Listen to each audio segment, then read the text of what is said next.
ভাই আমাদেরকে ফুচকা দাও।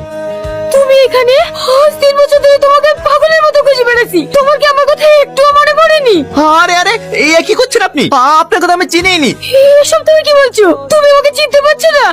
আমি তোমার সালমা। তুমি কেন আমার ভালোবাসা অস্বীকার করছো? সালমা? কোন সালমা? আমি সালমা বলে কাউকে চিনিনি। ছাড়েন আমাকে। সালমা, রাস্তাঘাটে কি এসব বন্ধ শুরু করেছো? আর 10 দিন বাদে তোমার সাথে আমার বিয়ে, আর তুমি কেন নাটক করতে বসেছো? চলো।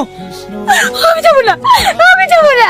আমি 3 বছর পর টনিকে পেয়েছি, আমাকে ছাড়ো। টনি, তুমি একবার বলো আমাকে ভালোবাসো।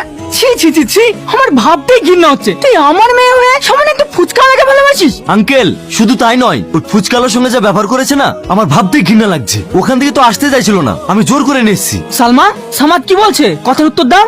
আমি ভুল কিছু তো করিনি, ওকে আমি ভালোবাসি, ওকে বিয়ে করতে চাই। বিয়েটা কি হাতের মোয়া ভাবছো নাকি? তুমি যাকে বলবে তার সঙ্গে তোমার বিয়ে দিয়ে দেবো। সামাদ, তোমার আব্বাকে খবর দাও, আমি 1 সপ্তাহের মধ্যে তোমার সঙ্গে ওর বিয়ে দিতে চাই। আমি ওই সামাদকে বিয়ে করতে পারবো না। তুমি সামাদকে বিয়ে না করে ওই ফুচকালাকে বিয়ে করবা? এটা আমার ফাইনাল ডিসিশন। তোমাকে ওই সামাদকে বিয়ে করতে হবে, আন্ডারস্ট্যান্ড?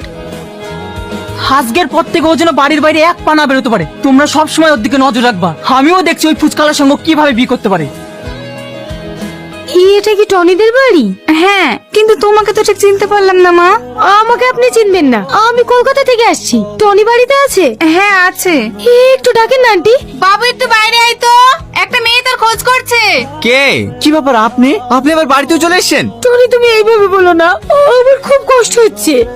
আমি তোমাকে ভালোবাসি, তাই আমি সব ছেড়ে দিয়ে আজকে তোমার কাছে চলে এসেছি। আচ্ছা, আপনার মাথায় সবদার কি কাটা? সেদিন আসতে উল্টোপাল্টা কথা বলছিলেন, আজকে আবার বাড়িতে চলে এসেছেন। কি করবো বলো? আমার আব্বা জোর করে অন্য ছেলের সাথে বিয়ে ঠিক করেছে। আমি তোমাকে ছাড়া অন্য কাউকে বিয়ে করবো না।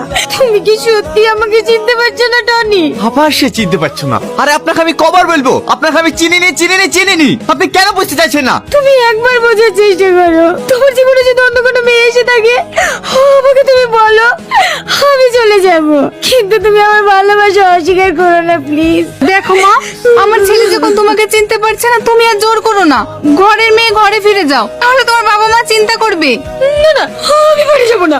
আমি বাড়ি গেলে আমার আব্বা জোর করে অন্য ছেলের সাথে বিয়ে দিয়ে দেবে। তোমার আবার জোর করে বিয়ে দেবে তো আমরা কি করবো? ভালো ভালো বলছি এখান থেকে চলে যাও, তাহলে ঘাট ধাক্কা দেওয়ার থেকে বের করে দেবো। এ বাবু থাক, মেয়েটাকে আর বকিসনি। 2 দিন থাকবে বলছে, থাকুক না। মন ভালো হলে ঠিক চলে যাবে। এখানে থাকতে দিলে তো তুই থাকবি, অসভ্য মেয়ে। কাল তোমার বিয়ে, তুমি এখানে পালিয়ে এসে আমার কাছে পার পেয়ে যাবে। চল এখান থেকে।